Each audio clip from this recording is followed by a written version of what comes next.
రాష్ట్రంలో ఏ సంఘటన జరిగినా సంబంధిత మంత్రిత్వ శాఖ కానీ ప్రభుత్వం లేదంటే అధికారులు ఎవరు కూడా అకౌంటబిలిటీ తీసుకుంటలేరు. ఎదురుదాడే ఒక ఆయుధం. ఏం జరిగినా అరే ఇట్లా జరిగింది అయ్యో పాపం ఘోరం అన్నామంటే ఎదురుదాడే. మరి అంతకు మించిన అస్త్రం లేదు అనుకుంటున్నారేమో నాకు తెలియట్లేదు. కానీ రోజుకో సంఘటన, మరీ ముఖ్యంగా ఈ పాఠశాలలు, ఈ కళాశాలలో చూడండి. మొన్న ఇప్పటికీ ఇంకా అపోలో హెల్త్ యూనివర్సిటీలో వందల మంది కలుషిత ఆహారం అని, ఫుడ్ పాయిజన్ అని, చిత్తూరు తిరుపతి ఆసుపత్రుల్లో వాళ్ళు చికిత్స తీసుకుంటూ ఉన్నారు. మధ్యాహ్నం అన్నం తింటుంటే కడుపు నొత్తుందని చెప్పి బాక్సులు పట్టుకొచ్చుకుంటున్నామని చెప్పి పిల్లలు మీడియాతో మాట్లాడుతూ ఉన్నాం. పట్టించుకున్న వాళ్ళు ఎవరు? దాన్ని ఒక అకౌంటబిలిటీగా తీసుకొని వాటిని ఓవర్కమ్ చేస్తామని చెప్పి స్టేట్మెంట్ ఇవ్వగలిగే ధైర్యం ఎవరు చేస్తున్నారు?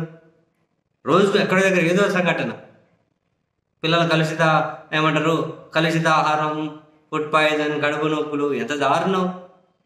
అరే మొన్నటికి మొన్న అనాథాశ్రమంలో ఉండి చదువుకునేటటువంటి విద్యార్థినులు ఏదో పాపం కలుషిత ఆహారం తింటే 60 మంది ఆసుపత్రులు పాలయ్యారు.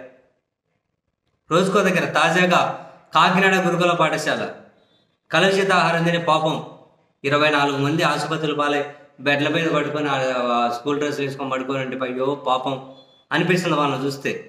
మంచిగా ట్యాబులు ఇస్తూ ఉంటే ట్యాబుల్లో వాళ్ళకి కావాల్సినటువంటి కంటెంట్ ఏదైనా ఉంటే చూసుకొని దాంతో మురిసిపోవాల్సిన పిల్లలు అట్లా పడుకుంటే టక్కన అవే గుర్తొచ్చాయి. ఎడ్యుకేషన్ బాగా స్ట్రాంగ్గా ఉంటుండే ఆంధ్రప్రదేశ్లో ప్రభుత్వ పాఠశాల అని చెప్పి మురిసిపోతూ ఉంటుంది. నెక్స్ట్ భవిష్యత్తు ఏంటో ఈ ప్రభుత్వ పాఠశాలలు అందులో చదువుకునే పిల్లలు అర్థం కాలే. పైపెచ్చు ఇదిగో మధ్యాహ్నం మంచి పౌష్టికాహారం పెడుతున్నారు, దాని భవిష్యత్తు అంటే అర్థం కాలే. ఎందుకంటే చాలా చోట్ల అంతమంది పిల్లలు బాక్సులు తీసుకునే పోతూ ఉన్నారు, మంచిగా పెట్టట్లేదని. అదిగో కొన్ని చోట్ల తిన్న వాళ్ళేమో గురుకుల పాఠశాలలు, తిన్న వాళ్ళేమో పాపం ఇట్లా ఆసుపత్రి పాలవుతూ ఉన్నారు. ఏంది అర్థం కాదు.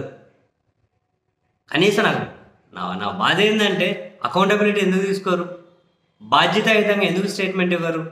ప్రతిదీ ఎదురుదాడి ఏంటి? ప్రతి దాంతో రాజకీయం ఏంటి? ఇదొక పెద్ద ఫ్యాషన్ అయిపోయింది, ప్రతి దాని మీద ఎదురుదాడి చేయడం. కర్మ కాకపోతే ఏం చేస్తాం?